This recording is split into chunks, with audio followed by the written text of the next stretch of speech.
안녕하세요. ETF 꾸러미입니다. S&P 500 ETF에 대해 많이들 알고 계실 텐데요. S&P 500에 대해 이해가 됐다면 바로 다음 가장 큰 고민이 남았습니다. 대부분 S&P 500을 사려고 할 때 고민이 뭐냐? 국내에 상장된 S&P 500을 살지 아니면 해외에 상장된 오리지널 S&P 500을 살지입니다. 미국 기업 500개 사는 건데 당연히 해외에서 바로 사는 게 낫지 않나 라는 생각이 들 수도 있죠. 하지만 여러분, 충격적인 사실. 만약 내가 1천만 원의 수익을 냈다고 해볼게요. 기분 정말 좋죠. 하지만 내가 어떤 계좌를 선택했느냐에 따라 실수령액이 110만 원 이상 차이가 나기도 합니다. 바로 세금 때문이에요. 적금도 결국 가다 보면 비과세를 챙겨야 하듯 주식 세계도 똑같습니다. 세금을 잘 알고 있어야 합니다. 오늘 진짜 쉽게 국내 상장 ETF와 해외 상장 ETF가 무엇이 다르고 어떤 계좌를 활용해야 세금을 아낄 수 있는지 다 알려드릴게요. 딱 10분만 투자하십시오. 국내 상장 ETF와 해외 상장 ETF의 세 가지 핵심 차이점을 한번 살펴보겠습니다. 첫 번째는 거래, 통화와 환전 필요 여부입니다. 여러분이 이 모든 것을 한마디로 정리하면 어느 나라 돈으로 어느 증권사에서 어떤 방식으로 살 거냐. 이 차이가 세금 차이를 만들고 통장 잔고의 차이를 만들게 됩니다. 국내 상장 ETF는 거래 통화는 원화입니다. 환전이 필요 없죠. 해외 상장 ETF, 해외 직구는 거래 통화는 달러입니다. 사려면 달러로 환전이 필요합니다. 두 번째는 최소 투자 금액. 최소 투자할 수 있는 금액에도 차이가 있어요. 국내 상장 ETF는 보통 2만 원대부터 시작합니다. 그러나 해외 상장 ETF는 보통 10만 원대부터 시작합니다. 자, 세 번째, 환율 영향. 환노출형과 환해지형이 있죠. 여러분, 국내 상장 ETF도 달러 환율에 영향을 받는다는 사실 알고 계셨나요? 해외 직구 ETF는 당연히 달러로 사니까 환율 영향을 받는데 국내 상장 ETF는 환율의 영향을 받는 것, 환노출형과 받지 않는 것, 환해지형 이 두 가지 상품이 있습니다. 환노출형과 환해지형 수익률 비교를 해봤습니다. 미국 S&P 500을 예시로 들어볼게요. 이름은 똑같은데 하나는 뒤에 H가 붙어있죠.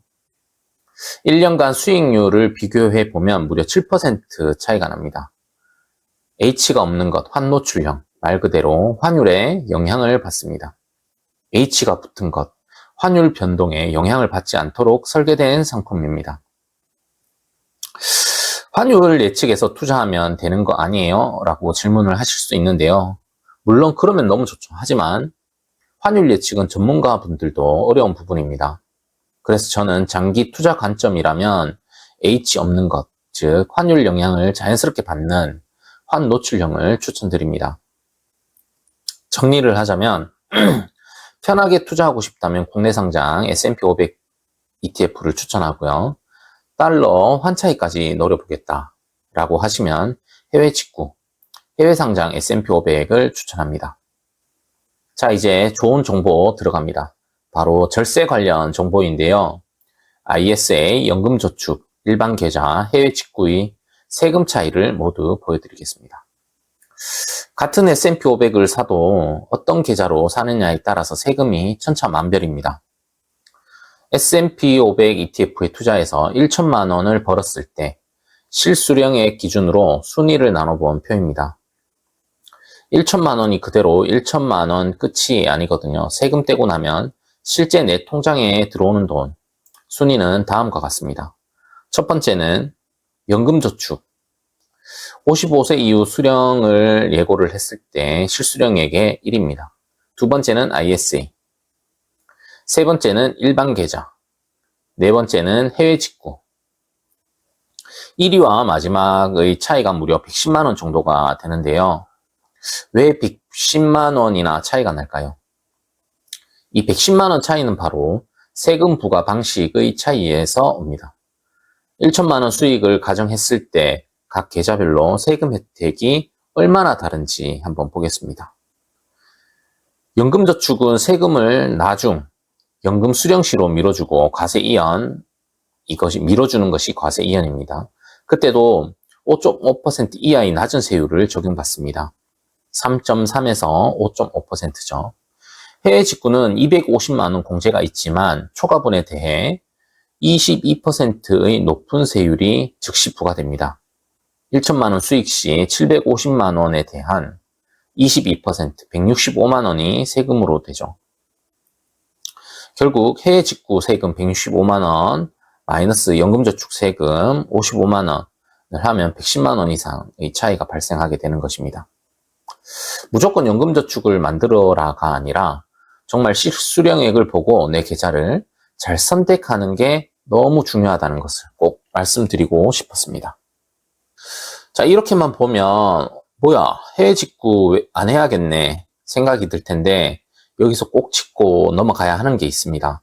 바로 해외 직구는 연간 250만 원까지 비과세라는 점입니다. 제가 좋아하는 비과세죠. 예시를 들어보면 월 50만 원씩 투자한다면 연간 600만 원입니다. 연수익률, 예상 수익률 10% 가정 시 수익이 60만 원, 250만 원 이하이므로 세금은 0원입니다.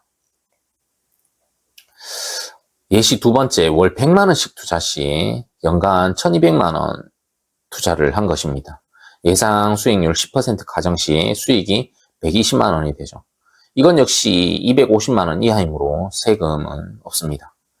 아무래도 세금 사회 초년생이나 소액으로 투자해서 연간 수익 250만 원을 넘긴다는 건 쉽지 않은 일이라 말이죠. 그래서 해외 직구의 연간 250만 원 비과세는 사실 엄청난 장점입니다. 또한 해외 직구의 최고 장점 중 하나가 바로 손익통산입니다. 손익통산이란 A 종목에서 100만 원 손실이 났고 B 종목에서 150만 원 수익이 났다면 이 둘을 퉁쳐서 총 수익 50만 원에 대해서만 세금을 매기는 것을 말합니다. 50만 원은 당연히 250만 원 이하이므로 사실상 비과세가 되는 거죠. 자, 그러면 우리는 ISA, 연금저축, 일반계좌, 해외 직구 뭐 해야 되냐고요? 이제 실전입니다. 여러분의 상황에 맞는 최적의 투자 방법을 찾아드리겠습니다. 특히 사회초년생 기준으로 구체적인 예시를 보여드릴 거니까 집중하십시오. 첫 번째 케이스는 적립식 중기투자. 3년 정도 투자를 한다고 했을 때 조건은 매달 50만 원씩 3년 동안 넣을 계획입니다. 최적의 선택은 ISA가 가장 좋은 선택지가 됩니다. ISA는 3년간 의무 보유해야 하지만 비과세, 저율과세 혜택이 뛰어난 중기투자에 최적입니다. 두 번째 케이스는 단기투자 또는 유동성 확보. 1년, 2년, 1년에서 한 2년 내에 투자하는 것을 말합니다. 조건은 1년에서 2년 정도 단기 자금으로 투자하고 싶다. 중간에 뺄 가능성이 있다. 그리고 최적의 선택. 이 투자 방식으로 최적의 선택은 해외 직구 ETF를 구매하는 것입니다. 이유는 ISA는 3년 의무 보유를 하고 연금저축은 55세까지 묶여 있습니다. 하지만 해외 직구는 언제든지 수익 실현이 가능하고 월 100만 원을 투자해도 연간 수익 120만 원이 되므로 250만 원 비과세 혜택을 받을 수 있기 때문입니다. 세 번째 케이스는 장기 노후 자금 확보, 55세까지. 조건, 55세까지 장기 투자할 생각이고 중간에 절대로 뺄 일이 없다라고 생각이 든다면 연금저축이 최적의 선택이 되겠습니다.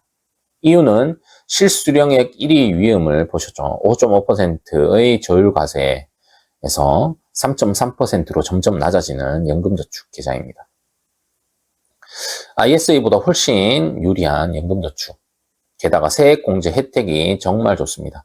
월 50만 원씩 600만 원 납입하면 세액공제로 99만 원을 돌려받을 수 있고 60만 원 투자했는데 99만 원을 정부가 보태주는 셈이 되는 거죠. 수익률로 따지면 16.5% 정도 됩니다. 모두가 16.5%를 받는 것은 아니고요. 여기서 주의할 점은 연금저축을 중도 해지하면 16.5%의 페널티 세율이 부과되니 절대 노후자금으로만 활용해야 합니다. 여러분, 오늘 진짜 약간 머리 아플 수 있는 내용들까지 많이 다뤘는데요. 오늘 영상이 도움이 되셨다면 좋아요, 구독, 알림 설정 부탁드립니다. 감사합니다.